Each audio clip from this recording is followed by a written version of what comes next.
ఓం విఘ్నేశ్వరాయ నమ. శ్రీమద్ భగవద్గీత 54వ అధ్యాయము గజేంద్ర మోక్షము. గజేంద్ర మోక్షం సన్నివేశము చాలా ఆశ్చర్యకరమైన ఘట్టము. గజ అనే అక్షరాలను కొంచెం అటు ఇటు మారిస్తే జగా అవుతుంది. జా అంటే జాయతే, గా అంటే గచ్చతే, జాయతే అంటే వెళ్ళిపోవటం, గచ్చతే అంటే రావటం. వచ్చి వెళ్ళిపోయేది ఏది ఉన్నదో దానిని జగం అంటారు. శాశ్వతంగా ఉండిపోయేది ఉండదు. అలా ఏదైనా ఉండిపోయేది ఉన్నట్లయితే దానిని ఈశ్వరుడు అని పిలుస్తాము. ఈ జగము కథ ఇప్పుడు గజంగా చెప్పాలి. అదే గజేంద్ర మోక్షములో ఉన్న రహస్యము. గజంగా ఎందుకు చెప్పాలి అంటే ఈ ప్రపంచంలో ఏనుగు ఒక్కదానికి మాత్రమే ఒక బలహీనత ఉంది. భూమి నుంచి చాలా తక్కువ ఎత్తు మాత్రమే ఎగరగలిగిన ప్రాణి ఏనుగు ఒక్కటే. ఏనుగు పైకి ఎగరలేకపోవటానికి దాని శరీర బరువే దానికి అడ్డు వస్తుంది. మనిషి ఈశ్వరుడి వైపుకి ఊర్ధగతికి ఎందుకు నడవలేడు? అతని సంసారమే అతనికి బరువై ఉంటుంది. మగ్నత పెంచుకుంటున్న కొద్దీ సంసారం బరువైపోతూ ఉంటుంది. నిజానికి అది ఏనుగు కథ లేక మన కథ? నిజంగా ఏనుగు కథగా విన్నా కూడా గజేంద్రమోక్ష కథను వింటే విశేషమైన ఫలితం కలుగుతుంది. నిత్యపారాయణం చేయవలసినది అని నిర్ణయించబడిన కథ గజేంద్ర మోక్ష కథ. అలాంటి గజేంద్ర మోక్షము జీవితంలో ఒక్కసారి విన్నా చాలు, వారికి అపారమైన ఫలితం కలుగుతుంది. సాధారణంగా ఫలశ్రుతిని ఎవరు గ్రంథం రచించారో వారే చెప్తారు.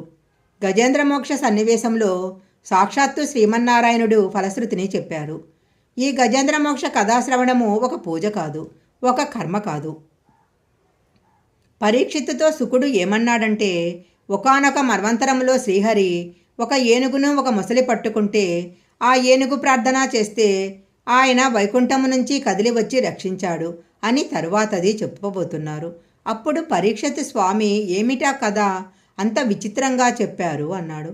అప్పుడు సుఖబ్రహ్మ పరీక్షిత్ యొక్క ఆర్తికి సంతోషించి గజేంద్రమోక్ష కథను చెప్పటం ప్రారంభించారు. ఒకానొకప్పుడు క్షీరసాగరం ఉంది. అందు త్రికుటాచలం అనే పెద్ద పర్వతం ఉంది. ఆ పర్వతమును 3 శిఖరాలు ఉన్నాయి. ఒక శిఖరము బంగారంతోనూ, మరొక శిఖరము వెండితోనూ, మూడవది ఇనుముతోనూ చేయబడ్డాయి. అందులో ఎన్నో రకాల వృక్షాలు తీగలు పెరుగుతూ ఉండేవి. ఈ పరిసరాలలో ఎన్నో రకాలైన జంతువులు ఉండేవి. ఏనుగులు పెద్ద పెద్ద మందలుగా వెళ్ళిపోతూ ఉండేవి. ఏనుగులు బయటికి వస్తే అరణ్యంలో ఒక్క పులి కూడా మిగలదు.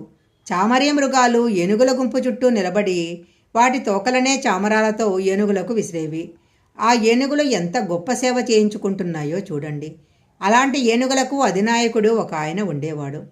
నాయకత్వం వహించే ఏనుగులు కొన్ని ఏనుగులతో కలిసి దారి తప్పాడు. ఆ ఏనుగు ఆ మందకు రాజు. దానికి గల భార్యల సంఖ్య 10 లక్షల కోట్లు. జీవుడు ఒక్కడే కానీ ఎన్ని శరీరాలు! ఈ పరివారంతో తిరుగుతున్నాడు. సంసారంలో ఎందుకు వచ్చాడో మర్చిపోయాడు. చాలా దూరం తిరిగాడు. నీటి కోసం చాలా చోట్ల వెతికాడు. చిట్ట చివరకు ఒక సరోవరం కనపడింది. అది అద్భుతమైన సరోవరము. అదే సంసారము. దీని ఒడ్డున ఉంది, నీరు తాగాలి. ఎందుకు అక్కడికి వచ్చాడో గుర్తుపెట్టుకోవాలి. కానీ ఈయన పొంగిపోయి, అబ్బా ఈ సరోవరం ఎంత బాగుందో అనుకొని తన భార్యలతో ఆ నీళ్లలో దిగాడు. మిగిలిన పరివారం అంతా కూడా నీళ్లలో దిగింది. ఇప్పుడు ఆయనకు ఒక కోరిక పుట్టింది. తానెంత మనగాడో తన భార్యలకు చూపించాలి అనుకున్నాడు. తాగడానికి వెళ్ళినవాడు నీళ్లు తాగటం మానేసి గట్టిగా పాదాలను ఉంచుకొని నిలబడినవాడై విపరీతమైన శక్తితో తొండం నిండా నీళ్లు లాగాడు. ఆ నీటి వేగంతో లోపలి చేపలు వెళ్ళిపోయాయి, మొసళ్ళు వెళ్ళిపోయాయి, ఎండ్రకాయలు వెళ్ళిపోయాయి. ఒక్కసారి భార్యల వంక చూశాడు. నీటిని తొండంలో నిలబెట్టాడు.